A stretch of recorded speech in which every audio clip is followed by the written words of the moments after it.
Aquastar नहीं है क्या? कर लिया ये Aquastar UPVC rain harvesting system. ये लीक प्रूफ है और साथ ही बेहद मजबूत भी। Fix it and forget it. Aquastar.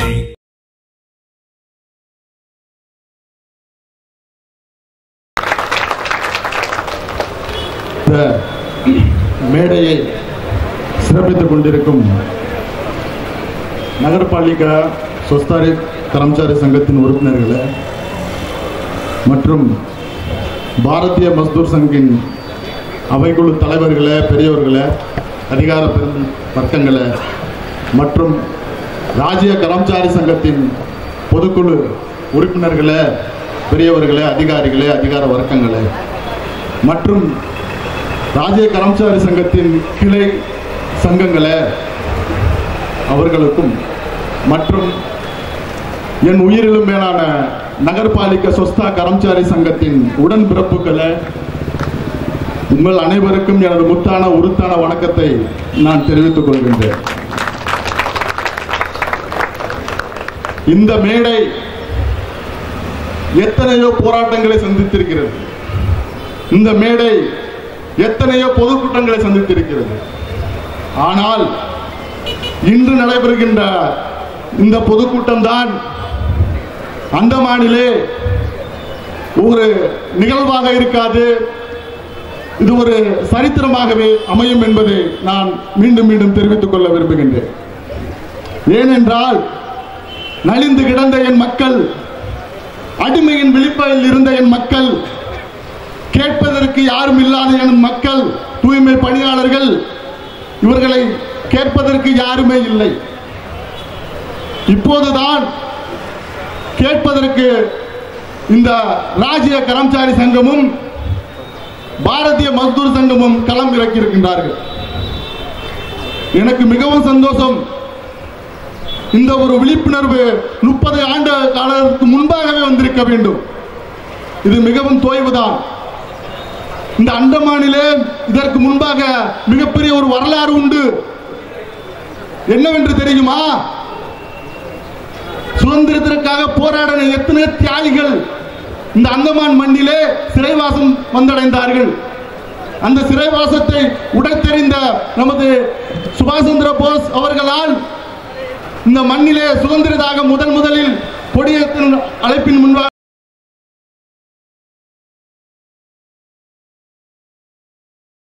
உழைப்பாளர் வர்க்கத்திற்காகவும் அடிமைப்பட்டு கிடக்கின்ற எனது தூய்மை பணியாளருக்காகவும் விழித்திருக்கிறது இந்த ராஜ்ய கர்மச்சாரி சங்கமும் பிஎம்எஸ் மஸ்தூர் சங்கமும் தான். மிகவும் சந்தோஷம், எனக்கு மிகவும் சந்தோஷம். ஏனென்றால் என் மக்களை கேட்பதற்கு யாரும் இல்லை. என் மக்களை என்னுடைய மக்களுடைய அந்த குறை இருக்குல்ல, அந்த குறையை கேட்பதற்கு இங்கே யாருமே இல்லை. ஏன் இல்லை? சுதந்திரம் அடைந்து 75 ஆண்டுகள் ஆகிவிட்டது. ஏன் இல்லை? தூய்மை பணியாளர் இவர்கள் யார் என்று நம்மளுக்கு தெரியுமா? இந்த மண்ணிலே அரசர்கள் ஆளும் பொழுது அவர்கள் தரைப்படையிலே முதல் படையில் நின்று போரிட்ட என் வீரர்கள் இவர்களுக்கு இந்த நாட்டில் தேவைப்படுகின்ற அத்தியாவசிய பொருட்கள் ஏன் இந்த அரசாங்கம் கொடுக்கவில்லை? இதை நான் வன்மையாக கண்டிக்கின்றேன். ஏனென்றால் 20 ஆண்டு காலம் எனது பணிகள், எனது ரத்தங்கள், எனது வியர்வைகளை உறிந்து குடிக்கின்றாயே இந்த நகராட்சி அலுவலகமே, உனக்கு தெரியவில்லையா? எங்களுடைய வியர்வை என்னவென்று உனக்கு புரியவில்லையா? எங்களுடைய நிலைமை என்னவென்று உங்களுக்கு தெரியுமா? நான் சொல்லிக்கொள்ள விரும்புகின்றேன். என் மக்களுக்கும் நான் சொல்லிக்கொள்ள விரும்புகின்றேன். நாம் மண்ணை இழந்தோம், பொன்னை இழந்தோம், ஒடுக்கப்பட்டோம், வீட்டை இழந்தோம், வீரத்தை இழந்தோம், விடியலை துறந்தோம், நித்தம் மலம் குழியில் மரணத்தை தேடினோம், நம்மை நாம் அறியும் முன்னே. இது உண்மைதானே? இது உண்மைதானே? இன்று நடக்கின்ற நிகழ்வுகள் இதுதானே? யாருக்காக்கும் தெரிகிறதா? ஒவ்வொரு செக்ஷன்ல போய் பாருங்க, மலக்குழி அள்ளியே நம்ம மரணத்தை தான் தழுவிட்டு இருக்கோம். நம்மளுக்கு கேட்கறதுக்கு எந்த ஒரு இது இல்லை. முக்கியமான ஒன்று சொல்லுகிறது என்னவென்னா, நாங்கள் 10ஆம் தேதி மிகப்பெரிய எல்லோருக்கும் தெரியும் கேட் மீட்டிங் ஒன்று வைத்தோம் முனிசிபல் ஆபீஸுக்கு முன்பாக. அதை அறிந்த சில யூனியன்கள் 9ஆம் தேதி வைக்கின்றார்கள். ஏனையா என் மக்கள் விடுதலை அடைவதற்கு உனக்கு எந்த ஒரு என் மக்கள் விடுதலை அடைய வேண்டும் என்ற எனக்கு ஆசை இருக்கின்றதா? ஆசை வராதா? இந்த ஆசையை நீ ஏன் தடுக்கின்றாய்? நான் முதலில் அதைத்தான் தெரிவித்துக் கொள்கின்றேன். யூனியன் என்ற போர்வையிலே என் மக்களை அங்கும் இங்கும் ஏன் அலைய வைக்கின்றாய்? என்ன செஞ்ச? இன்னைக்கு நான் ஓப்பனா கேட்கிறேன், ஓப்பன் ஸ்டேட்மெண்ட். இந்த பொது மேடையிலே இருக்கின்ற எல்லா யூனியன்களையும் நான் இந்த பொது மேடையிலே கூப்பிடுகின்றேன். நானும் இதை ஒரு மேடை அமைக்கின்றேன். இங்கே இருக்கின்ற தொழிலாளர் வர்க்கங்களுக்காக, தூய்மை பணியாளருக்காக நீ என்ன செய்தாய் என்று பொது மேடையிலே எங்களுடன் வந்து வாதம் செய்ய முடியுமா? நான் சவால் விடுகிறேன் உங்களை பார்த்து. பொது மேடையிலே வாருங்கள். இந்த பீல்கவுண்டி கரச்சாரி சங்கத்திற்காக என்ன செய்தீர்கள்? பிபிஎம்சி முனிசிபாலுக்காக என்ன செய்தீர்கள்? சொல்லுங்களேன். பொது மேடையிலே வந்து ஒரு 10 பேரை வைத்துக் கொண்டு யூனியன் நடத்துவது என்ன தடை செய்து விட்டார்களா உங்கள் வருமானத்தை? அதற்காக ஒன்று போராடாதீர்கள். என் மக்கள் விழிப்புணர்வு அடைய வேண்டும். அதற்கு நாங்கள் பாடுபடுவோம். இந்த நகர்பாலிகா சொஸ்தா கர்மச்சாரி சங்கமும் பாடுபடும், ராஜ்ய கர்மச்சாரி சங்கமும் பாடுபடும், பாரதிய மஸ்தூர் சங்கமும் பாடுபடும் என்பதை நான் முக்கியமாக ஆணித்தரமாக இந்த மேடைகளை நான் தெரிவித்துக் கொள்கின்றேன். என்னங்க இல்ல என் மக்கள் 20 வருஷமா பர்மனண்டே பண்ணல. உங்கள்ட்ட என்ன இல்ல? இந்த நகராட்சி அலுவலகத்தை பார்த்து நான் கேட்கின்றேன், உன்னிடம் என்ன இல்லை? யாரை உன்னை தடுப்பது பர்மனன்ட் செய்யக்கூடாது என்று? எந்த அரசியல் தலைவர்கள் உன்னை தடுக்கின்றார்கள் பர்மனன்ட் செய்யக்கூடாது என்று? இதை எங்களுக்கு தெளிவுபடுத்த வேண்டும். எத்தனை ஆண்டு காலம் எங்கள் வியர்வை உறிஞ்சுவாய்? எங்களது ரத்தத்தை நீ உறிஞ்சுவாய்? எத்தனை ஆண்டு காலம் ஐயா? போராடி போராடி ஒவ்வொரு மொத்தம் எனது நகராட்சி தூய்மை பணியாளர்கள் மொத்தம் 25 வார்டுகள் உள்ளன. எல்லா வார்டிலையும் வருகின்ற எனது நகராட்சி சொந்தங்களே மற்றும் இங்கே அமர்ந்திருக்கின்ற பெரியவர்களே, உங்களுக்கு ஒரு முக்கியமான வேண்டுகோளை நான் வைக்கின்றேன். ஒவ்வொரு வார்டிலையும் எனது நகராட்சி தூய்மை பணியாளன் 15 பேருக்கு மேலாக நோய்வாய்ப்பட்டு கிடக்கின்றான். அதை கேட்பதற்கு இங்கு ஒரு நாதியும் இல்லை. அதை கூர்ந்து கவனிப்பதற்கு இங்கு ஒரு நாதியும் இல்லை. உறிஞ்சி உறிஞ்சி ரத்தத்தை உறிஞ்சி இவ்வளவு பெரிய நலிவடைந்த ஒரு சூழ்நிலையில் என் மக்கள் வாழ்ந்து கொண்டிருக்கின்றார்கள். அதை கேட்பதற்கு இங்கே யாரும் இல்லை. இந்த பொதுக்கூட்டத்திலே இங்கே இருக்கின்ற வியாபார பெருங்குடி மக்களை பார்த்து நான் கேட்கின்றேன். இந்த பொதுக்கூட்டத்திலே இங்கே வசிக்கின்ற எனது மக்களை பார்த்து நான் கேட்கின்றேன். எனது தூய்மை பணியாளன் ஒரு நாள் உங்கள் வீதிகளே கால் வைக்கவில்லை என்றால் நீங்கள் உங்கள் சோத்தில் தட்டிலே உங்கள் கையை வைக்க முடியுமா? முடியுமா? இதை நான் கேட்கின்றேன். 3 நாட்கள் நாங்கள் செய்கின்ற முத்திரையை பயன்படுத்தி காலையில் இருந்து சாயந்தரம் வரை வேலையில் செய்ய போவதில்லை. என எங்கள் கவனிப்பதற்கு இங்கு யாரும் இல்லை. என்ன கொடுமை இது? இந்த நாட்டை தூய்மைப்படுத்துறவனுக்கு எந்த ஒரு இது இல்லைங்க. என்னன்னு இல்லை தெரியா? இங்க இருந்த வியாபார பெருங்குடி மக்களை நான் மறுபடியும் கேட்டுக்கொள்கின்றேன், தெரிந்து கொள்ளுங்கள். எங்களுக்கு மருத்துவ வசதி இல்லை. நாங்கள் பணியாற்றி 20 வருடங்களாக பணியாற்றிக் கொண்டிருக்கின்றோம். எங்களை இன்னும் வரைக்கும் இந்த அரசாங்கமும் இந்த மாநகராட்சி அலுவலகமும் எங்களை எந்த ஒரு உற்று நோக்கத்தையும் சென்று கொள்ளவில்லை.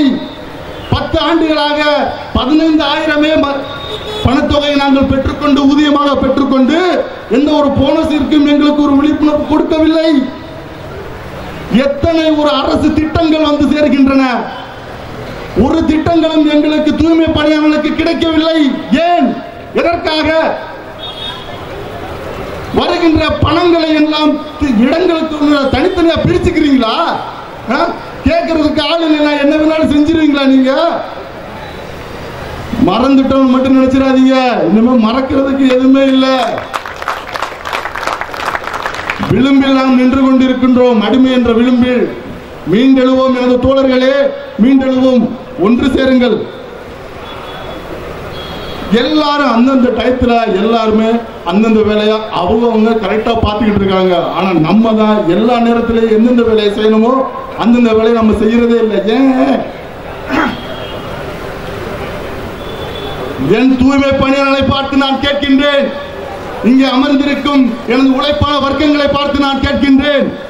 உனது அச்சத்தை துறந்திடு.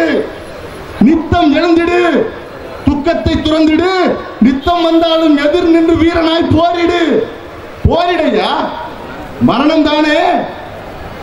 என்ன கொஞ்சம் வயசுல போனதுன்னா மரணம் ஆகும். அதுக்கு முன்னாடியே என் மக்களுக்காக உயிர் திருப்பதை பெருமையாக எண்ணுங்கள், போராடுங்கள். எல்லாமே போராட்டத்தின் மீது தான் அடைய முடியும்.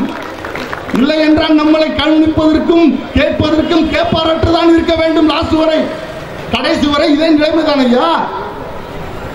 ஒரு நியூஸ் வந்தது இடைப்பட்டுல. என்ன நியூஸ்னா, பர்மனன்ட் ஆனவங்க 40 ஆண்டு காலம் 50 ஆண்டு காலம் தன் பணியை சிறப்பாக செய்த எனது தூய்மை பணியாளன் நோய்வாய்ப்பட்டு பல நோய்களுக்கு புறம் தள்ளப்பட்டு அவன் செக்ஷனில் வந்து அமரும் பொழுது, இங்கே இருக்கும் உயர் அதிகாரிகள், நகராட்சிகள் வாழ்கின்ற உயர் அதிகார பெருமக்கள் அவர்களை வேலைகள் தேவையில்லை, நீங்கள் வாண்டடாக இருந்து கொள்ளுங்கள் என்று அனுமதிக்கின்றார்கள். யாரையா சொன்னது? எந்த அரசியல் அமைப்பு சட்டம் உங்களை அந்த பணிகள் சேரக்கூடாது என்று எந்த அரசியல் அமைப்பு சட்டம் சொன்னது? இந்தியாவில் டாக்டர் அம்பேத்கரால் இயற்றப்பட்ட எந்த ஒரு அரசியல் சட்டமும் ஒரு தொழிலாளருக்கு எதிராக வந்து சேரவில்லை கூடாது என்பதற்காகத்தான் இந்த அரசியல் அமைப்பு சட்டம் உள்ளது. ஆனால் ஏன் உங்கள் அதிகாரங்களை, உங்கள் அதிகார வர்க்கங்களை ஏன் எங்கள் தூய்மை பணியாளர் மீது பயன்படுத்துகின்றீர்கள்? நான் அதைத்தான் கேட்கின்றேன். இன்றுதான் கழிப்பறை வீட்டிற்கு வந்தது. இன்றுதான் கழிப்பறை வீட்டிற்கு ஒரு 15 ஆண்டு காலத்துக்கு முன்பாக வந்தது. ஆனால் எனது தூய்மை பணியாளன் 30 வருடங்களுக்கு முன்பாகவே இந்த பணியை செய்தார். எப்படி? மலத்தை 2 வாட்டிலே அள்ளிக்கொண்டு தன் தோளிலே சுமந்து எங்கே கொண்டு செல்ல வேண்டுமோ அங்கே கொண்டு சேர்த்தான். அப்பொழுது கழிவிடம் கழிப்பறை இல்லை. எப்படி சேர்த்தான்? உனக்கு கொஞ்சம் கூட நியாயமா தெரியவில்லை?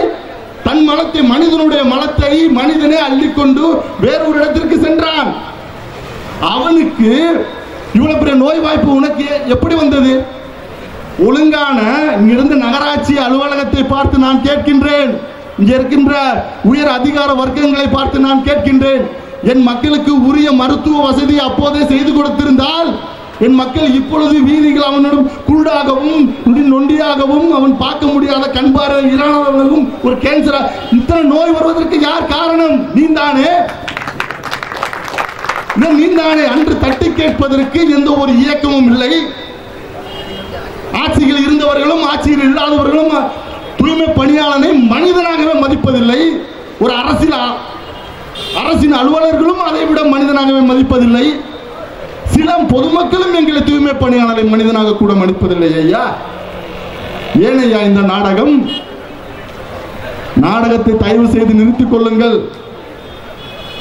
நாங்கள் இப்படியே வாழப் போவதும் இல்லை. மரணம் என்பது எப்போதும் ஒரு முறைதான் வந்து சேரும். அந்த மரணம் இப்போதே வந்து விட்டாலும் சிறப்பாக அந்த மரணத்தை ஏற்றுக்கொள்ள நாங்கள் தயாராக இருக்கின்றோம். முடியலங்க, என்ன சொல்றது? நான் எவ்வளவு கத்துனாலும் என் மக்கள் 1800 தூய்மை பணியாளர்கள் இந்த நகராட்சி அலுவலகத்திலே பணியாற்றுகின்றார்கள். அவர்களின் விழிப்புணர்வுக்காக நாங்கள் வீதிகளாக அவர்களிடம் என்று செல்கின்றோம், தங்கள் குறைகளை கூறுகின்றோம். இருந்தும் என் மக்களுக்கு ஏன் விழிப்புணர்வு வரவில்லை? தட்டி கேட்பவன் என்றாவது ஒரு நாள் வந்துவிட்டால் நாம் தலை குனிவது இயலாத ஒன்று. தலை நிமிர்ந்துதான் நிற்க வேண்டும், தலை நிமிர வேண்டும். வேற என்னென்ன இல்ல, ஒண்ணு பண்ணவே இல்லை. அப்புறம் என்னங்க வேற என்ன எதுவுமே இல்லை, எதுவுமே செய்யலையே. தூய்மை பணியாளனுக்கு எதுவுமே செய்யலையே. ஒவ்வொரு செக்ஷன்ல நீங்க நின்று பாத்தீங்கன்னா 5ஆம் நம்பர் எடுத்துக்கங்க, 1ஆம் நம்பர் எடுத்துக்கங்க. நாளைக்கே உடைஞ்சு விழுகிற தன்மையான ஒரு அரசு கட்டிடங்களை தூய்மை பணியாளர் ஆபீஸாக, செனட்டரி ஆபீஸாக இன்றும் இருக்கிறது. இதை கேட்பதற்கு யாரும் இல்லை, எந்த ஒரு பண்டு இல்லை. ஆனா என் தூய்மை பணியாளர் அமர்ந்ததற்கு உடுத்துவதற்கும் அவர்கள் உடையும் தருவதில்லை, யூனிஃபார்மும் கொடுப்பதில்லை. பெரிய பெரிய நாளில் அப்படியே இறக்கி விடுறான் பூட் காலோட. என் தூய்மை பெண்களும் ஆண்களும் என்ன செய்வார்கள்? இறங்கித்தான் வேலை செய்கின்றார்கள். அவனுக்கு கிடைக்கின்ற உன் ஊதிய உயர்வை பர்மனன்ட் உன்னால் ஏன் கொடுக்க இயலவில்லை? எவ்வளவு நாள் திம்ப அட்டி அடிச்சு மக்களுடைய பணத்தை எத்தனை நாள் தான் தின்னுகிட்டே இருப்ப? திங்க வருங்காலத்தில் உனக்குத்தான் ஆபத்து. என் தோழனின் ஒவ்வொரு கண்ணீரும், என் உழைப்பவன் ஒவ்வொரு கண்ணீரும் உனக்குத்தான் ஆபத்து. இதை தயவு செய்து புரிந்து கொள்ளுங்கள். சொல்லலாம், படிப்படியாக சொல்லலாம். எனது தூய்மை பணியாளனை காண்பதற்கும் எந்த ஒரு நிலைப்பாடும் இல்லை. வரும் காலங்களில் இப்படி ஒரு நிகழ்வு இனிமேல் இந்த அந்தமான் நிக்கோபாரிலே நடந்துவிடக் கூடாது. இந்த பிஎம்எஸ் பாரதிய மஸ்தூர் சங்கம், ராஜ்ய கர்மச்சாரி சங்கம் ஒன்றிணைய வேண்டும். ஒன்றிணைந்து நகர்பாலிக சொஸ்தா கர்மச்சாரி சங்கத்தை முன்னோக்கி கொண்டு செல்ல வேண்டும். எங்கள் மக்களுக்கு ஒரு விழிப்புணர்வை கொள்ள வேண்டும். மெயினா ஒன்று சொல்லிக் கொண்டு நான் விடைபெற விரும்புகின்றேன். எங்கள் மக்கள் என்ன செய்கின்றார்கள் தெரியுமா? 10 வருடம் வேலை செய்கின்றான், 15,000 சம்பளத்திற்காக. அவன் குடும்பத்திற்கு அந்த சம்பளம் பத்துமா? கேசுவல் என்ற ஒரு முத்திரை பதித்து வைத்து உன் அரசியல் நாடகத்தில் எல்லோரையும் கேசுவலாக செய்துவிட்டு நாம் எல்லோருக்கும் அதை செய்து விட்டோம். அந்த கட்சி காங்கிரஸ் இருந்தாலும் அந்த நிலைமைதான், பிஜேபியாக இருந்தாலும் அந்த நிலைமைதான். யாரும் நம்மளுக்கு எதுவும் செய்ய போவதில்லை. இதுதான் உண்மை. அவர்கள் அரசியல் லாபத்திற்காக அங்கே இங்கே இருக்கின்ற அவர்கள் லாபத்தை விட என் மக்களை அந்த இடத்துல ஒன்று சேர்த்துட்டு போயிடுறாங்க. நம்ம என்ன பண்றோம்? அவங்களோட சேர்ந்து தான் நம்மளும் இருக்கிற அரசியல் தந்தைகளை வாழ்ந்து கொண்டுட்டு தான் இருக்கிறோம். என் மக்கள் என்ன பண்ணுவாங்க? 15,000 வச்சுட்டு ஒன்றும் செய்ய முடியாது. என்ன செய்ய முடியும்? இன்றைய காலகட்டங்களில் விலைவாசி உயர்ந்து விட்டது. வியாபார பெருங்குடி மக்களே, உங்களிடம் தான் இந்த கோரிக்கையை நான் வைக்கின்றேன். விலைவாசி உயர்ந்து விட்டது. பள்ளிகளிலே அவனுடைய தலைமுறையை படிக்க வைக்க வேண்டும். வருங்கால தந்ததிகளுக்கு அவன் கல்வி அறிவை ஊட்டிட வேண்டும். 15,000 முடியுமா? நீ கொடுக்கின்ற கேசுவல் மசூர் என்ற ஒரு 24,000 எல்லா கட்டியும் சேர்ந்து 24,000 அவனுக்கு முடியுமா? எத்தனை ஆண்டு காலம் இந்த ஒரே தொகையை கொடுத்து எங்களை ஏமாற்றிக் கொண்டிருப்பாய்? அவனுடைய குடும்பத்திற்காக அவன் நல்லா இருக்க வேண்டும் எண்ணத்தோடு இல்ல, அவனுடைய தலைமுறை வருங்காலங்களில் நன்றாக இருக்க வேண்டும் என்ற ஒரு எண்ணத்தோடு தான் இன்று வீதியிலே இறங்கி போராடுகிறார். இதை ஏன் உங்கள் நகராட்சி அலுவலகத்திற்கு தெரியவில்லை? ஏன் தெரியவில்லை? கேட்பவர்கள் எவரும் இல்லை. இனிமேல் கேட்பவர்கள் யாரும் இல்லாது என்று எவனும் நினைத்து விடாதீர்கள். நாங்கள் இருக்கின்றோம். நாங்கள் ஏன் ராஜ்ய கர்மச்சாரி சங்கம் என்ற ஒரு சங்கம் இருக்கிறது, பிஎம்எஸ் என்ற ஒரு சங்கம் இருக்கிறது, நகர்பாலிகா சொஸ்தா கர்மச்சாரி என்ற ஒரு சங்கம் இருக்கிறது. இதனால் விட்டுவிட வேண்டாம். நாங்கள் உங்களை எவனையும் தவிர்ப்பதாக நினைக்கவில்லை. என் மக்களே, ஒன்றுதான் நான் சொல்லிக்கொள்ள விரும்புகின்றேன். அன்றும் என் மக்களின் உயிரோ பல ஆண்டு, இன்றோ என் மக்களின் உயிரோ சில ஆண்டு, நாளை என் மக்களின் உயிரோ குறுகிய ஆண்டு. இதற்கு இந்த நகராட்சியே முழுமையான சான்று. இதை மாற்ற வேண்டும். வரும் காலங்களில் துப்புரவு பணியாளனுக்கு, தூய்மை பணியாளனுக்கு ஏதாவது ஒரு நிகழ்வு ஏற்பட்டால் அவனுக்கு கிடைக்கின்ற எல்லாத்தையும் கொடு. நிரந்தர பணியாளனை ஆக்கு. 10 வருடம் 10 வருடம் பணி செய்தவனுக்கு 1/3 என்ற ஒரு முத்திரையை கொடு. பணி உயர்த்தி பண வருவாயை கூட்டு. அவனுக்கு மருத்துவ வசதியை கொடு.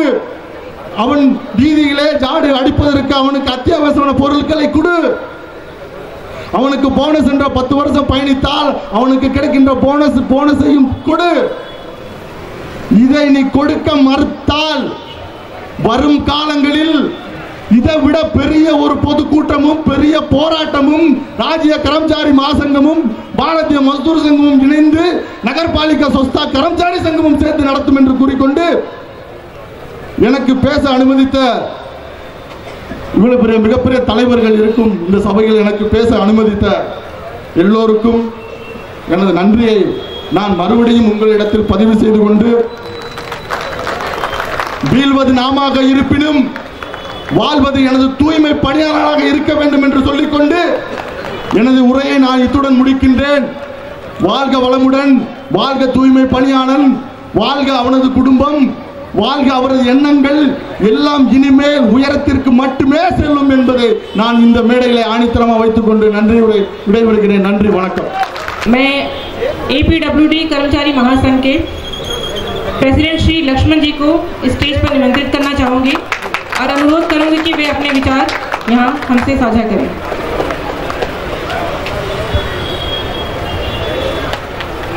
यहाँ आए हुए सभी भाई बहन, मंच में बैठे हुए अधिकारी, बीएमएस के अध्यक्ष, सभी को, राज्य कर्मचारी अध्यक्ष, सभी को हार्दिक स्वागत और नमस्कार।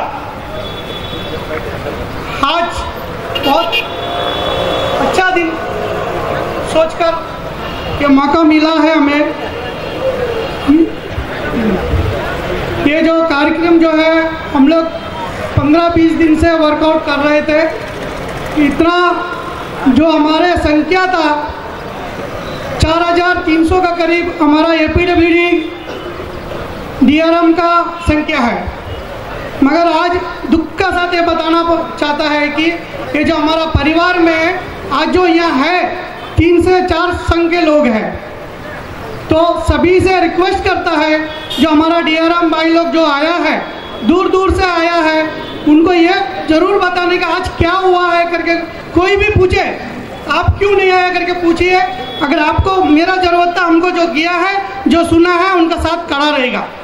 आप नहीं खड़ा हुआ है, आप नहीं आए तो आप पूछने का भी राइट्स नहीं है। इस बात को लेके इसलिए बोल रहा हूँ मैं, 15-20 दिन से हम काम करने के बाद में 4300 में आज लगभग 500 से 700 आदमी जुड़ पाए। कई संगठन हमारा अगेंस्ट में कई कुछ बोलते हुए घूम रहे हैं, उससे हमें कोई फर्क नहीं पड़ता है, क्योंकि आज का दिन जो है 13 फरवरी को ये संघ शुरू किया है, एपीडब्ल्यूडी कर्मचारी संघ। आज 1 साल कंप्लीट हो गया। इसमें हमारा 2 डिमांड था। जो पहला नंबर था बोनस, जो हम 1 साल में अचीवमेंट कर चुका है, उसमें भी प्रशासन हमको अनदेखी करा है। इसीलिए हम लोग का कमजोरी का वजह से ये जो है डिसीजन आया है। चलो यार, आज लक्ष्मण का हो जाएगा तो कल मेरा हो जाएगा, ये सोच के आप लोग मत बैठिए। आज जो संख्या आया है, आने वाला दिन में आज जो संख्या आया है, इसका 3 से 4 गुना ज़्यादा होगा तो हम आगे का कोई भी काम कर सकता है। क्योंकि इतना आदमी आया है। इसका एक विषय हम बताना चाहता है। रोहित जी आज तक के एंकर है, न्यूज़ रिपोर्टर है, उन्होंने मुझे पूछा था चीफ इंजीनियर का गेट में, विजय रैली निकाले थे CI2 वाले, जिसमें है कि हमारा जो पीडब्ल्यूडी का गेट में उतरने वाला आदमी यही जगह तिरंगा पार्क में उतर गए। क्यों उतर गए? उस लोग मिसगाइड करके हमारा प्रचार को उनका यूनिटी में दिखा के उस लोग को डाइवर्ट कर दिया गया। आज हम रोहित जी से रिक्वेस्ट करता है, ये जो है कई लोग सवेरे से माइक लेके घूम रहा है, बीएमएस में मत जाना, एपीडब्ल्यूडी कर्मचारी में मत जाना, उस लोग का सरकार है। बीएमएस जो है इंडिपेंडेंट मजदूर संघ है। हर आदमी सोचता है कि ऑरेंज कलर का झंडा है तो बीजेपी का है। ये गलतफहमी में कोई मत रहिए। ये लेबर के लिए बना है और लेबर के लिए काम करता है। आप लोग से सभी से रिक्वेस्ट है कि ये बात को अपना दिल और दिमाग से निकाल दिया जाए, क्योंकि कहीं जाने से कई सारा ऑफिस गया मैं पैम्पलेट बांटने को, अरे यार आप लोग तो बैठ के कर सकते हैं, आपका गवर्नमेंट है। हम बोला भाई गवर्नमेंट हमारा नहीं है, हम गवर्नमेंट के अगेंस्ट खड़े हैं, क्योंकि हमारा हक देना है, देता नहीं है। और हमारा गवर्नमेंट देना चाहता है तो यहाँ का प्रशासन नहीं देता है। प्रशासन से लेना है तो हम लोग एक होके, एक साथ खड़ा होके लड़के जीतना है। और एक बात कहना चाहता हूँ, ये जो DRM उसमें से जो है D हम हटाना चाहते हैं। आप लोग सब एग्री है? क्योंकि D जो है बहुत डेंजरस चीज है। RM जो है रेगुलर मजदूर में कन्वर्ट होगा, D हटा दिया जाएगा, क्योंकि ये D जो है डेंजरस भी होता है और हमको प्रॉब्लम सबसे बड़ा है D। ये D को क्या करना है हम लोग? Thank you. और दूसरी ओर जा रहे हैं, हमारा जो संख्या है, हमारा जो डिपार्टमेंट में जो है जितने वैकेंट पोस्ट है वो सभी को 1 टाइम रेगुलर मजदूर का करना है, जो है RM। उसके लिए अगर हम लोग सभी चाहेंगे तो इमीडिएटली होगा, क्योंकि बहुत लोग सोचते हैं कि भाई आप तो 1/3 ले रहे हैं, मुझे नहीं मिल रहा, हमको 1/3 ही दिला दो। अगर डिपार्टमेंट में पोस्ट है तो हम क्यों रेगुलर के लिए नहीं लड़े? हमारा पास 2773 पोस्ट 5 साल पहले था। ये 5 साल में कितना पोस्ट खाली हुआ? कोई संघ पूछा? मैंने पूछा तो बहुत सारा पोस्ट खाली है, बहुत सारा लोग मर गए हैं। 1/3 में भी कई लोग डेथ हो चुका है, कई लोग रिटायरमेंट हो चुका है। ये सब पोस्ट कहाँ गया? एक PhD में 5 जन को, अच्छा इस हफ्ता लगता 5 जन को वहाँ 5 पोस्ट खाली हुआ दे दिया। 26 डिवीजन में क्यों नहीं दिया गया? क्यों? हम लोग का कमजोरी है, कोई डिवीजन में जाके पूछता नहीं है।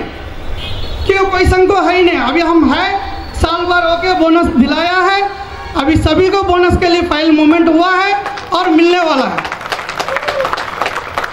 क्योंकि प्रशासन जो हम गवर्नमेंट का ऑर्डर को फॉलो किया था 2018 से देना है, तो 4 वर्ष का बनता था। कई सारे डिवीजन में मेरे पास कॉपी भी है, हम दूसरे यूनियन की तरह हवा में बात नहीं करते। हमारा पास कॉपी है, 4783 रुपये का बिल भी बन चुका था, मगर प्रशासन ने बोला 1 साल का, हमारा डिमांड तो 1 साल का ही था, कम से कम 1 साल बोनस लागू होए, बाकी तो गवर्नमेंट से लड़के हम ले लेंगे। हाँ? बाकी जो है गवर्नमेंट से लड़के ले लेंगे, क्योंकि गवर्नमेंट तो बोला है 2018 से आपको मिलेगा, और उसमें कोई भी जगह नहीं लिखा है DRM को नहीं देना, क्योंकि गवर्नमेंट का जो कानून में लिखा है 240 डेज, जिसका 3 साल कंप्लीट हो गया उनको सभी को बोनस देना। मत जाइए, हमारा जैसा इंडिपेंडेंट APWD कर्मचारी बनाया है, हमारा जो BMS संघ है, राज्य कर्मचारी संघ है, उनका साथ जुड़ के, और जो नहीं आए हैं आज उनको इन्विटेशन कर दे के सभी को संघ में जोड़ के आगे हम लोग बढ़ेंगे। इसी के साथ मैं समाप्त करता हूँ। धन्यवाद।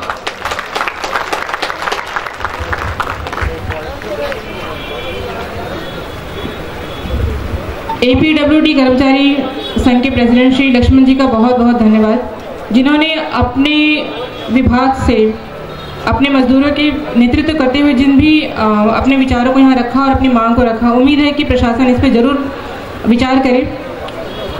और अब इस कार्यक्रम को आगे बढ़ाते हुए मैं चाहूँगी कि doctor BR Ambedkar institute of technology के कर्मचारी संघ के श्रीमती शिखा बिस्वाल जी कृपया इस मंच पर आएँ और साझा करें अपने विचारों को हमसे। करते हुए मैं मंच में बैठी सभी सदस्य का आभार आमंत्रण करती हूँ। मैं डिप्रेट के कर्मचारी महासंघ की ओर से आपके सामने कुछ मुख्य समस्या का सामना रखना चाहती हूँ। हमारे डिप्रेट में बहुत कर्मचारी महासंघ के बहुत सारी समस्या है, जो हम लोगों ने काफ़ी बार इस समस्या को हमारी हेड ऑफ द डिपार्टमेंट को पत्र द्वारा अवगत किया गया है, मगर लेकिन सब समस्या का कभी हल नहीं मिला है, कोई भी समस्या का सॉल्यूशन नहीं निकला। जब से हम इस कर्मचारी महासंघ से जुड़े कुछ समस्या का समाधान हुआ है, जैसा कि TMS को परमानेंट किया गया है और हमारे डिपार्टमेंट में परमानेंट AO नहीं था, आज हमारे बीच परमानेंट AO है, जबकि हमें उनके द्वारा बहुत कुछ जानकारी हासिल किया जा सकता है। हमारे डिपार्टमेंट में हमें कई बार हम लोगों ने पत्र द्वारा सूचित करके बताया गया कि हमें सीनियरिटी लिस्ट दिया जाए। बिना सीनियरिटी के हिसाब से बीच से किसी को भी अपनी मर्जी से अधिकारी अपने प्रमोशन दे देते हैं। जो जूनियर है 5 साल सर्विस नहीं हुआ वो भी उसे प्रमोशन हो जाते हैं, जो 10 साल 15 साल से सर्विस कर रहे हैं उनको प्रमोशन नहीं होता। तो जब हम इस महासंघ के साथ जुड़े हैं तब हमने प्रमोशन लिस्ट पूछा है, सीनियरिटी लिस्ट पूछा, तब हमें सीनियरिटी लिस्ट मिला। इस सीनियरिटी लिस्ट के वजह से आज बहुत लोग बहुत खुश है, क्योंकि किसी का 2 साल सर्विस बचा है, अभी उसे प्रमोशन मिलेगा, किसी का 4 साल सर्विस बचा है, उसे भी प्रमोशन होगा। इस वजह से बहुत सारे हमारे कर्मचारी लोग बहुत खुश है और हम कर्मचारी महासंघ की बहुत आभारी है और धन्यवाद करते हैं कि हमारे डिपार्टमेंट में ग्रुप एंड सी पोस्ट का 15% रखा गया है, जबकि हमारे अंडमान निकोबार में एक ही इंजीनियरिंग कॉलेज है जिसमें diploma, degree and maritime course चलता है। स्टाफ का स्ट्रेंथ आज भी जहां से शुरुआत हुआ था कॉलेज वहीं तक का वही सीमित है, स्ट्रेंथ कुछ भी नहीं बढ़ा है। जबकि हमारे डिपार्टमेंट में एमएससीपी की बात हुई, कितने सालों से एमएससीपी सबकी रुकी पड़ी है। जब एमएससीपी की बात हुई है, कह रहे हैं कि एमएससीपी कहाँ से देंगे, स्टाफ कुछ काम नहीं करता, आकर टाइम पास करते हैं और चला जाते हैं। जब स्टाफ काम नहीं करता, 25-30 सालों से कॉलेज कैसा चल रहा है? बिना काम किए कॉलेज चल रहा है क्या? हाँ, बिना काम का कॉलेज चलता है? हमारा डिपार्टमेंट इस तरह का जवाब आता है। जैसा हमारे अंडमान निकोबार में इतने बेरोजगार है, जबकि उसकी तरफ ध्यान नहीं देती एडमिनिस्ट्रेशन भी बहुत, मतलब क्या बोले। और उनको हमारे डिपार्टमेंट में एक फार्मासिस्ट की पोस्ट है, उसे भी एक मेलैंडर को लिया गया। उनका प्रोविजनल पीरियड जैसे ही खत्म हुआ उसने रिजाइन दिया और चला गया, तो पोस्ट वहीं के वहीं वैकेंट हो गया। अब वो कब भरेगा? खाली का खाली रहेगा। यहाँ इतने इंजीनियर कॉलेज में बच्चे पढ़ते हैं, वहाँ वर्कशॉप है, बच्चों को कुछ भी एक्सीडेंट हो, कोई फार्मासिस्ट नहीं है, कोई मेडिसिन की सुविधा नहीं है। अब इतने साल बाद जब हम लड़के फार्मासिस्ट मंगाए तब एक मेलैंडर को अपॉइंट किया गया। मेलैंडर अपना आप आया, 2 साल काटा, प्रोविजनल खत्म, चला गया, दोबारा वही जगह हम वापस आ गए। ऐसा करने से होगा? हमारा एडमिनिस्ट्रेशन और हमारे महाकर्मचारी महासंघ से निवेदन है कि इसकी ओर आप ध्यान दें, हमारे सहायता कीजिए। जैसे कि हमारे डिपार्टमेंट में 2016 से लाइब्रेरियन की पोस्ट खाली पड़ी हुई है, जबकि वहाँ इतनी बड़ी एक लाइब्रेरी है, वहाँ पे लाइब्रेरी चला रहा है कौन? लाइब्रेरी असिस्टेंट और लाइब्रेरी अटेंडर, दोनों महिला है। आज एक महिला की असुविधा हो, छुट्टी पर जाए तो दूसरी महिला क्या लाइब्रेरी चला पाएगी? संभव है? बुक आते हैं तो उनको महिला को ढोकर लाना पड़ता है, ये पॉसिबल है? आप लोग बताइए। मैं चाहती हूँ कि इस ओर ध्यान दिया जाए कि ऐसा होने से कैसा चलेगा हमारा देश या हमारा डिपार्टमेंट। 16-17 साल से हमारे डिपार्टमेंट में डेपुटेशन में लेक्चरर आए हुए हैं, जबकि डेपुटेशन सारे डिपार्टमेंट में खत्म हो चुका है, सब अपने अपने स्थान पर चले गए हैं, यहाँ पर नहीं गए हैं। हमारे कॉलेज में अभी तक डेपुटेशन चल रहा है और जो वो 2-2 पोस्ट रिजर्व करके रखे हैं, अगर वो नहीं रहेंगे, एक पोस्ट वैकेंट रहेगा, एक युवा को काम मिलेगी। ये हम क्यों नहीं सोचते? जैसा हमारे अंडमान में एक ही इंजीनियरिंग कॉलेज में मैरीटाइम कोर्स चलाया जाता है, जहाँ पर काफ़ी बच्चे कोर्स करते हैं, ना कोई फैकल्टी है ना कोई परमानेंट स्टाफ है। 1 महीने के लिए एक इंजीनियर, मैरीन इंजीनियर आता है, जब उसे फिर शिप में बुलाया जाता है, छोड़ के चला जाता है। तब बच्चे क्या करें? बच्चे का क्लास नहीं होता, पढ़ाई नहीं होता, तो बच्चे कैसे पढ़े? कोई भी चीज़ की तरफ यहाँ नहीं है, अपनी मनमानी चल रहा है। मैं चाहती हूँ ये सारी चीज़ की तरफ ध्यान दिया जाए। अंत में मैं हमारी कर्मचारी महासंघ को धन्यवाद करते हुए उनके साथ जुड़ने के बाद हमारा कुछ कार्य सफलता मिली है और मैं चाहती हूँ बाकी कार्य भी की आप ध्यान दें और हमारी मदद कीजिए। धन्यवाद। डिबरेट कर्मचारी संघ की सेक्रेटरी श्रीमती शिखा बिस्वाल जी का बहुत बहुत धन्यवाद।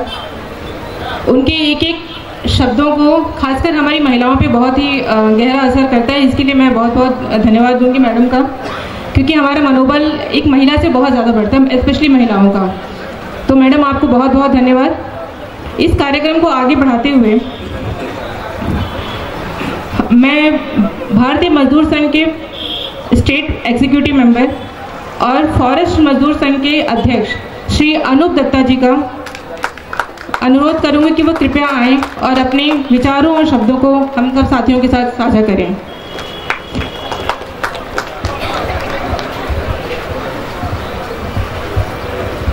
भारत माता की जय। मंच पे उपस्थित भारतीय मजदूर संघ के प्रदेश अध्यक्ष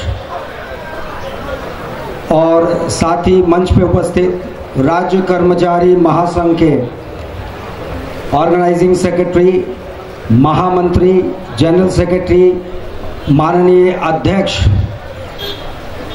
और अन्य गण्यमान्य व्यक्ति जो हमारे संगठन से जुड़े हैं, उनको मैं नमन करता हूं। साथ ही इस पावन अंडमान निकोबार के इस छोटे से लेकिन बहुत महत्वपूर्ण इस तिरंगा पार्क जो ऐतिहासिक पार्क है, उसमें उपस्थित तमाम हमारे भाई बंधु, माता बहनें, तमाम लोगों को नमन करता हूं, अभिनंदन करता हूं।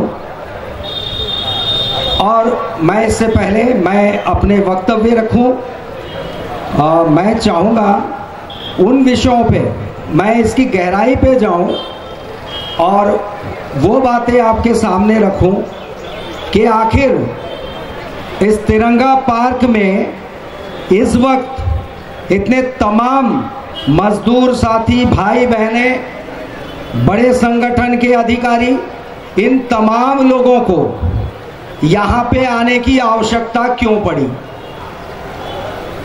आज आप अपनी मांगों को लेकर, हम अपनी मांगों को लेकर यहाँ पे इकट्ठे हुए हैं और गुहार लगा रहे हैं प्रशासन से कि हमारे मांगों को सुनी जाए। ये एक बहुत महत्वपूर्ण काम है।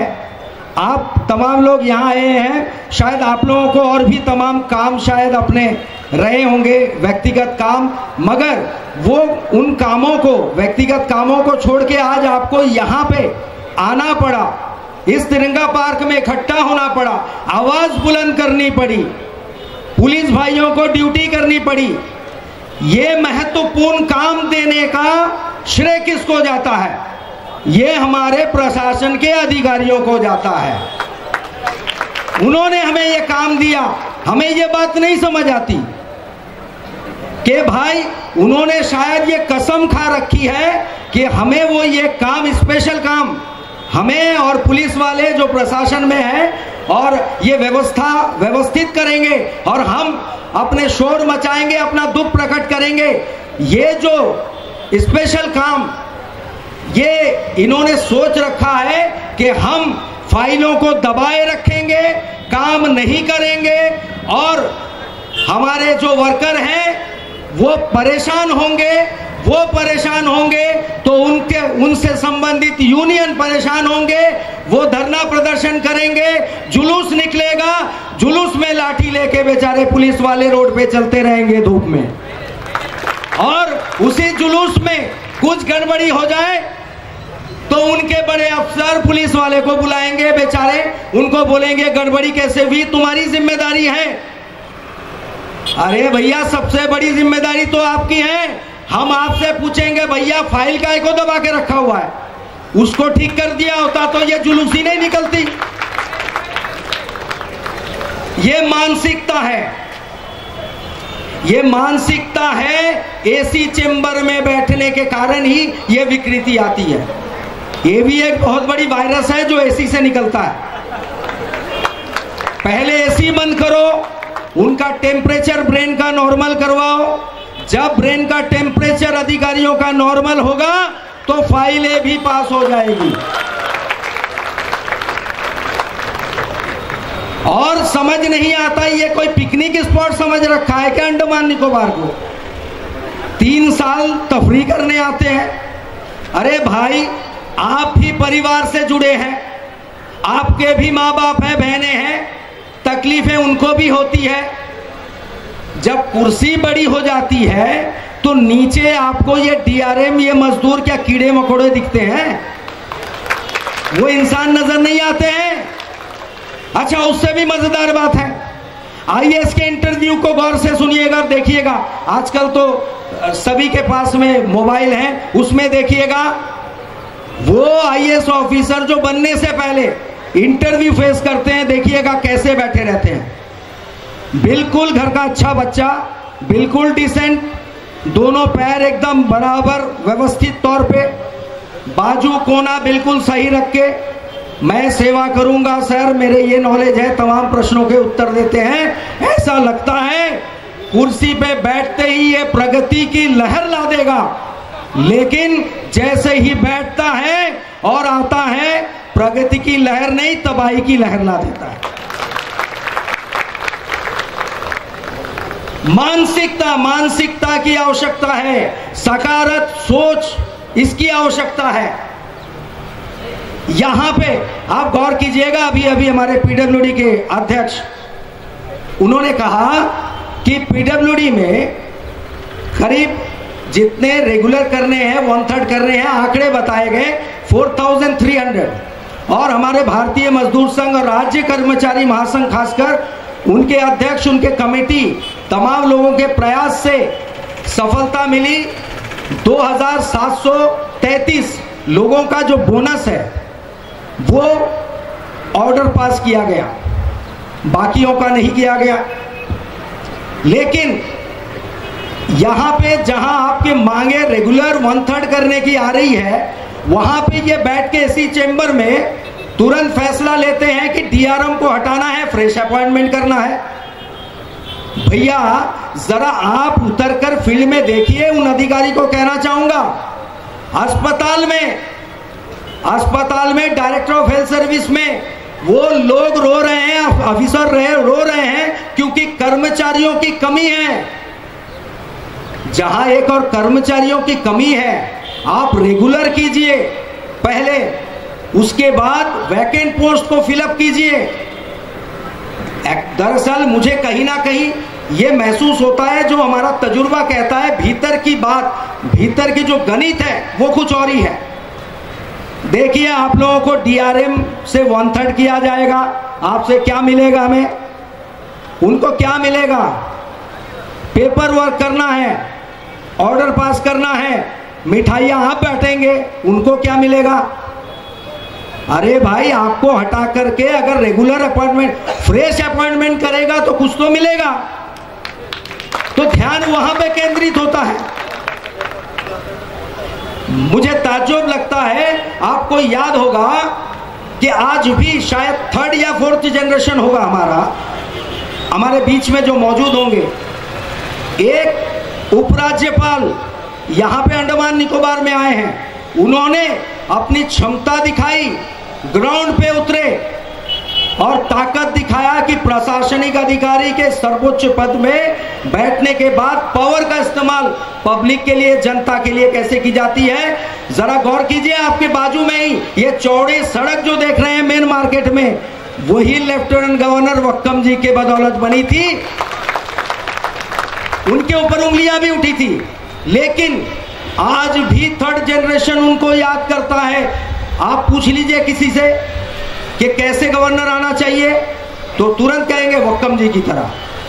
लेकिन ताज्जुब है, यहां पे जब भी कोई ऑफिसर आते हैं, शायद गिने चुने अधिकारी होंगे, प्रशासनिक अधिकारी, जिनके नाम हमें या हमारे बाद के जनरेशन को याद रखे होंगे, बाकी किसी को कोई याद नहीं रखता है। और इनकी मानसिकता है, हम जब भी मिलने जाते हैं उनसे अनुरोध करते हैं, सर कुछ काम ऐसा कर जाइए कि अंडमान निकोबार द्वीप समूह के जनताओं के मन में आप राज करें सदियों तक।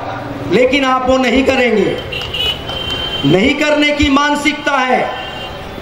और आप आवाज उठाओगे तो पुलिस व्यवस्था उनके पास है, दमन की राजनीति है, लेकिन सोच करने की मानसिकता कहीं नजर नहीं आती। हर एक डिपार्टमेंट में चले जाइए, मजदूरों की काम की कमी है। और कौन यहां पे इफेक्ट हो रहा है? पब्लिक, जो हर दिन के काम काज जो उनके रुके हुए होते हैं उसके लिए जाते हैं, वहां उनको कोई ध्यान नहीं केंद्रित करते हैं, वहां करना है। हर जगह पे मानसिकता है, मैं तभी वो काम हम करेंगे। एक लॉबी की तरह इनका सिंडिकेट बना हुआ है, हम वही काम करेंगे जहां से कुछ आने वाला है। अगर हमें मिलने वाला है तो आगे मूवमेंट करो। और ये सब तमाम लोगों को 1/3 करना, बोनस देना, इससे क्या मिलना है? इससे तो उनके घर का काम चलेगा, हमारे घर के बाल बच्चों का क्या होगा? तो मैं कहना चाहूंगा, आगे हमारे और वक्ता हैं, मैं भीतर घुसने का मैं प्रयास कर रहा था और वो आप तक पहुंचाने का प्रयास था मेरा। और मैं एक बात आपको कहना चाहूंगा कि अकेला चना कभी भांड नहीं फोड़ सकता है, ये आप ध्यान में रखिएगा। और खासकर अनुरोध करूंगा वो तमाम और ऑर्गेनाइजेशन, यूनियन, वो इन गरीब तबके के मजदूरों को बिना बरगलाए, बिना झूठी दिलासा दिए वो अपना निष्ठा के साथ में अपना काम करें। ये बहुत दुख की बात है। कोर्ट के ऑर्डर को दिखा के महीनों से घुमाया जा रहा है। आपको बताऊं, कोई भी आपको कोर्ट का ऑर्डर दिखाता, मैं आप कानून की बात करूंगा आप लोगों को और ये जानकारी दूंगा।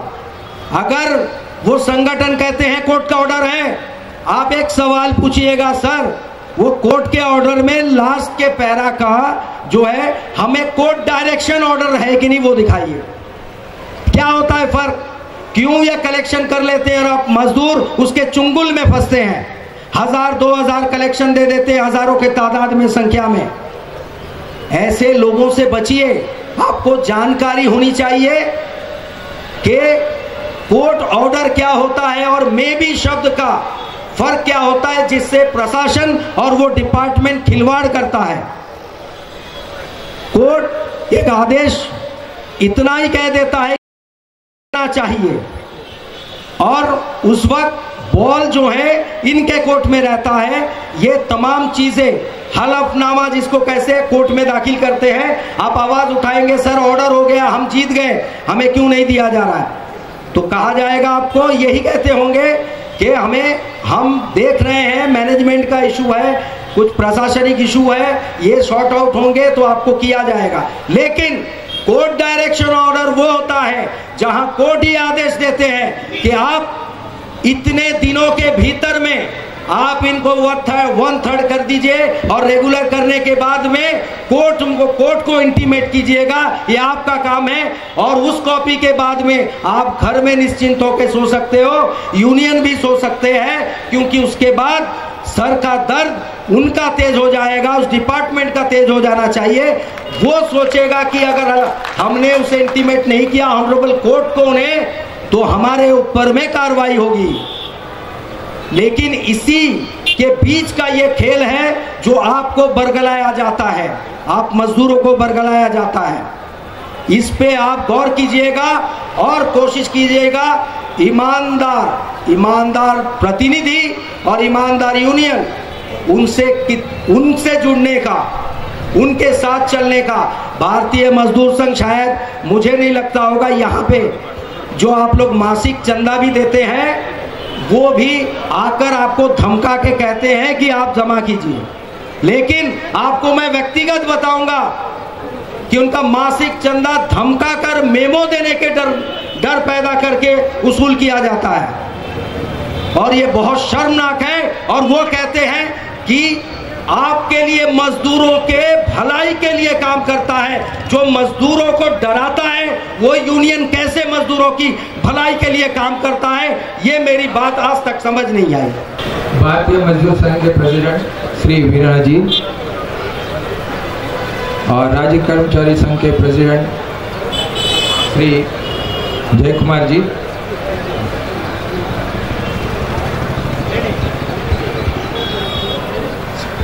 स्टेज में उपस्थित सभी अध्यक्ष और मेहमान को नमस्कार। मैं आपको ये कहना चाहता हूँ, कृपया करके आप लोग जो है थोड़ा सामने की तरफ आ जाए तो बेहतर रहेगा। शाम हो गया है, थोड़ा आप लोग थोड़ा सामने की तरफ आ जाए तो अच्छा है।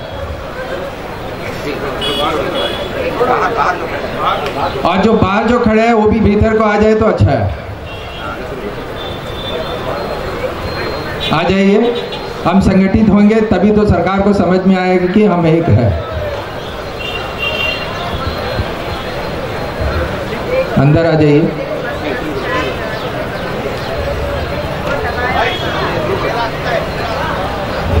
मैं टूरिज्म डिपार्टमेंट का कार्यरत वर्ग हूँ। मैं 22-25 साल से टूरिज्म डिपार्टमेंट में काम किया हूँ। मेरे साथ 80 से 100 लोग काम करते थे जब मैं काम में आया था 93 में। तो आप लोगों की तरह सबको डीआरएम में लिया गया था। 93 में भी डीआरएम में लिया गया और उस समय टूरिज्म सेक्टर को प्रमोट करने के लिए सरकार का द्वारा कई प्रोग्राम और कई तरह का स्कीम लाया गया और उस चीज़ को कई जगह उद्घाटन भी किया गया। लेकिन अपॉइंटमेंट सरकारी तौर से अपॉइंटमेंट लोकल लोगों को लेने का कमी आ रही। खाली डीआरएम को लिए, डीआरएम से काम कराए। बाद में जब नौकरी लेने का बारी आया तो डीआरएम को ही रख के सारे यूनिट्स में कोई मैनेजर है तो कोई रिसेप्शनिस्ट है, कोई टूरिस्ट गाइड है, हाँ तो कोई बेयरर है, ऐसा लेके सारे काम चला लिए, रिबन काट के नया नया उद्घाटन कर लिए। जब लेने का बारी आता है तो उनका काम को छोड़ के, उनका एक्सपीरियंस को छोड़ के कोई नया को ले लेता है। तो उस समय हम लोगों ने संगठन किया, लड़ाई की, लड़ाइयाँ लड़ी, जमा हुए। लेकिन प्रॉब्लम कहाँ पे है पता? हम में है। जो भी चीज़ हम सरकार से लेते हैं वो कोई हम लोग अपना चीज़ नहीं मांग रहे। जो भी चीज़ हम मांग रहे हैं अपना हित के लिए, जो भी चीज़ मांग रहा है वो ऑलरेडी सरकार का द्वारा घोषित किया हुआ चीज़ को ही हम मांगते हैं। उसको नहीं देने का कारण हम संगठित नहीं है। हम जब तक संगठित नहीं होएगा उस चीज को नहीं मिलेगा। उसका कारण यह है, सरकार द्वारा जो भी चीज को घोषणा करता है वो जब किसी मैनेजमेंट के हाथ में आता है तो मैनेजमेंट कितना साल रुकता है वो देखना होता है। मैनेजमेंट में 3 साल या 2 साल के लिए लोग आते हैं। वो मैनेजमेंट करने के लिए जब वो आते हैं, वो 2 साल या 3 साल के लिए आते हैं, उनको टास्क दिया जाता है तो वो टास्क में बिजी रहता है। वो टास्क पूरा करना है और वहां में उनको नाम कमाना और उनको निकलना है। हमारा दर्द कौन बताएगा? हमारा तकलीफ कौन बताएगा? सरकार द्वारा जो घोषित किया उसको लेने का किसके पास जाएंगे? हम अगर सरकार का या मैनेजमेंट का सामने एक अकेला जाके बोलेगा, ए तुम्हारा क्या काम है, तुमको डीआरएम में मिला है ना, चुपचाप करो, चुपचाप रहो, आगे होएगा तो तेरे को नौकरी मिल जाएगा, तुम इस तरह आगे लीडरगिरी करेगा तो तेरे को नौकरी नहीं मिलेगा। ये चीज जो है फैलाया गया है। हम जब पढ़ते हैं कॉलेज में, इंडस्ट्रियल के बारे में पढ़ते हैं तो उसमें यूनियन में काम करवाएगा, वो हमें नहीं है। हम लोग हिचकिचाते हैं। अगर लीडर अगर आगे आता भी है, अपना रिप्रेजेंटेटिव भी अगर आगे आता है तो हम लोग आगे नहीं आते। हम लोग उनको संतावना देना होता है, उनके साथ रहना होता है, अपना दुख दर्द उनको बताना होता है। 20-25 साल तक हम वेट करेंगे, हमारा नौकरी रेगुलर होएगा डर के मारे गुलामी से। इसलिए 20-25 साल से अंडमान निकोबार का मैनेजमेंट एकदम चरमराया हुआ है। सरकार भी प्रॉपर काम नहीं करवा पाता है, कारण मैनेजमेंट और वहां पे प्रॉपर संगठन नहीं होने का कारण। जब तक संगठन और यूनियन नहीं होएगा मैनेजमेंट को चला नहीं पाएगा। 20-25 साल से कोई यूनियन नहीं, कोई संगठन नहीं और हम उस वाले नहीं है। नमस्कार, नुसरत तक में आप सभी का स्वागत है। मैं हूं रोहित। इस वक्त हम खड़े तिरंगा पार्क के यहाँ पर और आज यहाँ पर जो है अंडमान निकोबार राज्य कर्मचारी महासंघ द्वारा जो है कामगार बचाओ आंदोलन यहाँ पर किए जा रहे हैं। और कामगार बचाओ आंदोलन आखिर है क्या? और अंडमान निकोबार राज्य कर्मचारी महासंघ द्वारा जो है 22 पॉइंट जो है दे कि अंडमान निकोबार राज्य के कर्मचारी। नमस्कार, नुसार तक में आप सभी का स्वागत है। मैं हूँ रोहित। इस वक्त हम खड़े तिरंगा पर, सॉरी कट करो। नमस्कार, नुसार तक में आप सभी का स्वागत है। मैं हूँ रोहित। इस वक्त हम खड़े तिरंगा पार्क के यहाँ पर, और आज यहाँ पर जो है अंडमान निकोबार राज्य के कर्मचारी महासंघ द्वारा जो है कामगार बचाओ आंदोलन किया जा रहा है। और इन्होंने जो है 22 पॉइंट्स कुछ रखा है सरकार के सामने या एडमिनिस्ट्रेशन के सामने। आइए हम इन्हीं से जानते हैं कामगार बचाओ आंदोलन आखिर इसके लिए क्यों इन लोगों ने जो यहाँ पर जो है आज काफ़ी लोगों को लेकर, जितने भी डीआरएम वर्कर्स हैं उन लोगों को लेकर इस मंच पर लेकर आए हैं। तो आइए हम इनसे जानते हैं। सबसे पहले हम बात करेंगे बीजू पिल्लई जी से। और बताइए सर। नमस्कार, आपका बहुत बहुत धन्यवाद। आज तिरंगा पार्क में आज जो आयोजन हुआ है यह एक शंखनाद है कि सारे कामगार एक हो और राष्ट्रहित कामगार को एक साथ लाकर जो है हम अपना यह आंदोलन की एक शुरुआत है। क्योंकि पिछले 1.5 साल से हमने सभी पत्राचार विभागों में पत्राचार किए, सभी को जो है सूचना दी है क्या क्या कार्रवाई किसने। अब आपको जो है एक साथ 22 पॉइंट दिख रहा है, ये 22 पॉइंट पे अलग अलग पत्राचार हो चुके हैं। अब जैसे 22 पॉइंट का हमने निकाले, तुरंत ही और भी विभागों से आए हैं कि हमारी ये तकलीफें हैं। अभी ये सूची आ रहा है क्योंकि लोगों के संज्ञान में नहीं था। अभी सारे विभागों में ये हैंडबिल बांटा गया, सारे चीज़ होने से जो है लोग सामने आए हैं। अब ये विषय को लेकर पिछले बार आपने देखा था जैसे जनवरी 16 तारीख को इनके पीडब्ल्यूडी में हुए थे, उसके बाद अभी म्यूनसिपल में हुए। ये सारे धरना म्यूनसिपल में होने के बाद हमने वहाँ से कहा था कि 15 दिनों में अगर उनका मिनिमम रिक्वायरमेंट अगर नहीं होता है तो हम जो है आगे बढ़कर आंदोलन को रूप देंगे। आज उसका एक आह्वान हम यहाँ से कर रहे हैं कि सैनिटरी वर्करों का जो भी हितैषी है वो अपने आप को दिखा रहे हैं कि हितैषी, लेकिन कभी भी वहाँ पे जाकर देखते नहीं है, कोई काम में बढ़ावा नहीं हो रहा है। और इसके अलावा बाकी विभागों में भी जितने पत्राचार जितने काम किए गए वो सारे विषय को जो एक अंतिम चरण तक नहीं पहुंच पाए, उन विषयों को हमने यहाँ पर उजागर किया है और प्रशासन के सामने इस विषय को रखना चाहते हैं कि ये सारे मांग जो है ये राष्ट्रीय हित में जरूरी है कि इनका भी हित हो, तब जाके ही ये अंडमान निकोबार के सभी कर्मचारी वर्ग या कामगार वर्ग जो है संतुष्टि से रह सकता है। इसीलिए हमने ये विषय को यहाँ पे रखा 22 पॉइंट के द्वारा। हम आपसे एक सवाल पूछेंगे, जैसा आईटी और पंचायत सेक्रेटरी, इसके बारे में जैसा हमें सुनने में 25 साल से जो है इनको जो है प्रमोशन नहीं मिल रहा है। इसके बारे में आपने कभी ये मुद्दा को लेकर आपने कभी एडमिनिस्ट्रेशन के सामने मांग की है? आईटी सेक्टर से और पंचायत सेक्रेटरी का हमने हमारे साथ अभी तक किसी प्रकार कोई बैठक हुआ नहीं था, संपर्क हुआ नहीं है। तो उनसे अनुरोध किया गया था कि एक दो व्यक्ति अब जानते भी होंगे, अमर सिंह जी, वैसे कुछ व्यक्ति ने बात हुआ था। तो हमने कहा था कि आप संगठित रूप में एक साथ हम लोग बैठते हैं, बात करते हैं, तब जाके, क्योंकि जब तक संगठित नहीं होगा कोई भी कार्य करने में आपको शक्ति नहीं मिलेगी और संगठन में ही शक्ति है, यह जायज़ है, सभी को मालूम है। तो इसीलिए मैं अनुरोध करूँगा कि उनसे भी वो भी साथ में आके हम लोग बैठ के जो है सारे विषय में काम करेंगे साथ में। इसमें कोई मेरा या तेरा नहीं है कि हम भी कामगार है वो भी कामगार है, तो सब मिलकर एक साथ बैठे काम करके जो है अपने कामगार के हितैषी में काम करेंगे। उनको भी हम स्वागत करते हैं। हम आपके माध्यम से ही अनुरोध भी करते हैं कि वह आए डोलीगंज हमारे कार्यालय में बैठते हैं, हम लोग सारी चीज़ों को एक रूपरेखा तैयार करते हैं, उनके लिए क्या बेहतर हो सकता है प्रशासन से बात करते हैं। तो चर्चा के द्वारा ही हम अधिकतर कोशिश करते हैं कि भैया ये एक सारी चीज़ों का एक सुचारू ढंग से समाधान निकले। इसके अलावा किसी प्रकार किसी को अभद्र भाषा या गाली देने से कोई काम नहीं होगा। एक सुचारू ढंग से, क्योंकि वो भी एक ह्यूमन बीइंग है, तो उनका भी एक सम्मान रखते हुए ठीक ढंग से काम हो।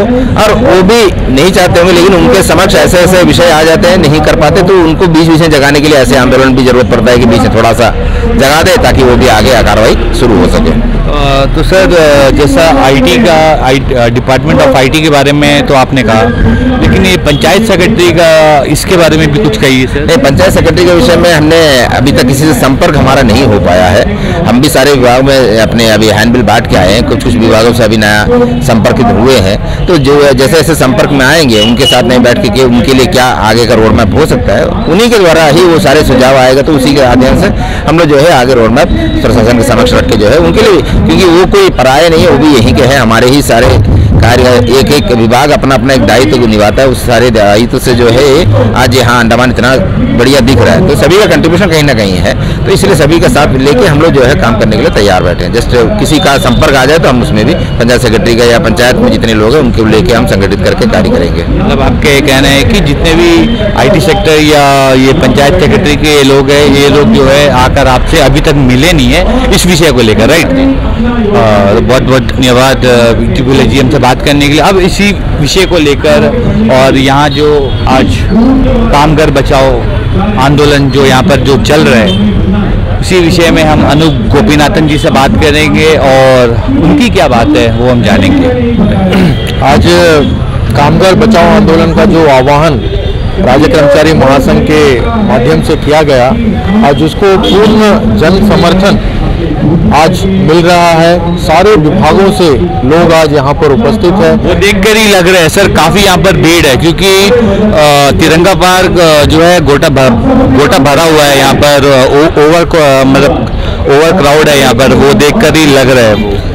जरूर जी, देखिए जनता जनार्दन है और जनता का जब समर्थन और जनता का जो विश्वास है वो अंडमान निकोबार राज्य कर्मचारी महासंघ और भारतीय मजदूर संघ के ऊपर आज भी वैसे के वैसे बना हुआ है। क्योंकि लोगों को पता है, जो भी कामगार यहाँ पर आए उनको पता है कि उनका हित में बिना निष्पक्षता के साथ, पूर्ण रूप समर्थन के साथ अगर कोई संगठन काम करता है तो वो राज्य कर्मचारी महासंघ है, भारतीय मजदूर संघ है।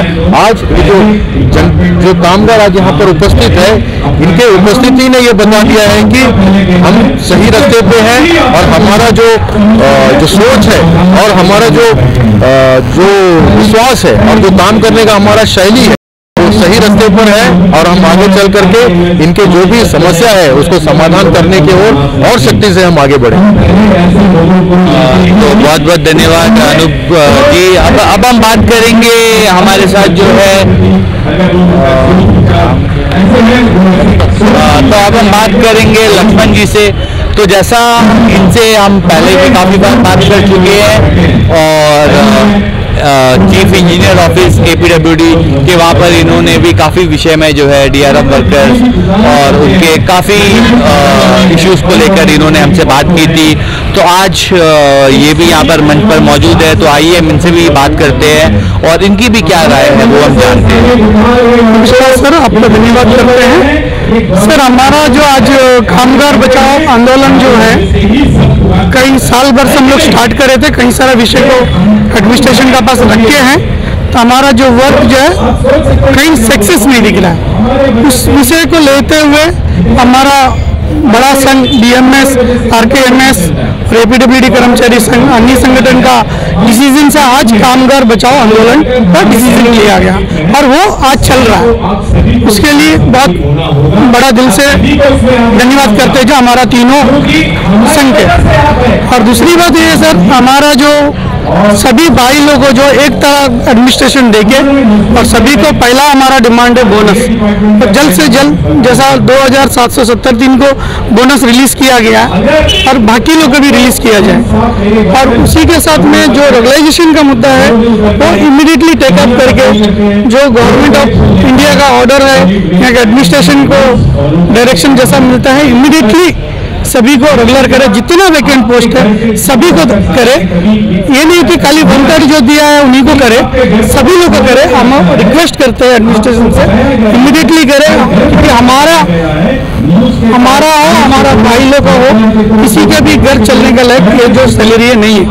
इसलिए हम रिक्वेस्ट करते हैं, हमारा प्रशासन से भी रिक्वेस्ट करते हैं और हमारा एडमिनिस्ट्रेशन से भी करते हैं, हमारा संघ को भी करते हैं कि जितना जल्दी होगा उतना जल्दी हमारा को और आगे कोई आंदोलन ना करना पड़े, उसके लिए इमीडिएटली हमारा जो मांग है पूरा कर दिया जाए। बनेगा, चाहे वो लेडीज वर्किंग करता हो, चाहे वो ऑफिशियल वर्क हो, चाहे वो क्लरिकल ग्रेड का वर्क हो, चाहे वो वर्क हमारे मजदूर भाई से संबंधित हो, किसी भी जगह जब हमारा गवर्नमेंट सर्वेंट काम करता है एक मैकेनिज्म डेवलप होना चाहिए, एक सुपरविजन होना चाहिए। इसको कौन देखेगा? क्या एक काम कोई ऑफिसर के नीचे दे रहा है, वो ऑफिसर ठीक से देख रहा है, वो ऑफिसर सारा सुविधा प्रोवाइड कर रहा है, कौन देखेगा इसे?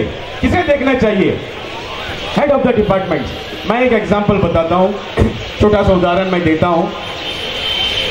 हमारे एक ही डिपार्टमेंट में एक प्रमोशन से भी रिलेटेड है, और आप सोच सकते हैं कि एक ही डिपार्टमेंट में हम सैनिटरी सेक्शन है, इलेक्ट्रिकल सेक्शन है, मैकेनिकल सेक्शन, ड्रिंकिंग वाटर, एक अच्छा ड्रिंकिंग वाटर SWM रूल्स में हमें स्वच्छ भारत में बोलते हैं कि सैनिटरी वर्कर्स को। और अंडमान से जुड़ी सभी छोटी बड़ी खबरें देखने के लिए हमारे अपने न्यूज आज तक यूट्यूब चैनल को सब्सक्राइब करें और बेल आइकॉन प्रेस करना ना भूलें।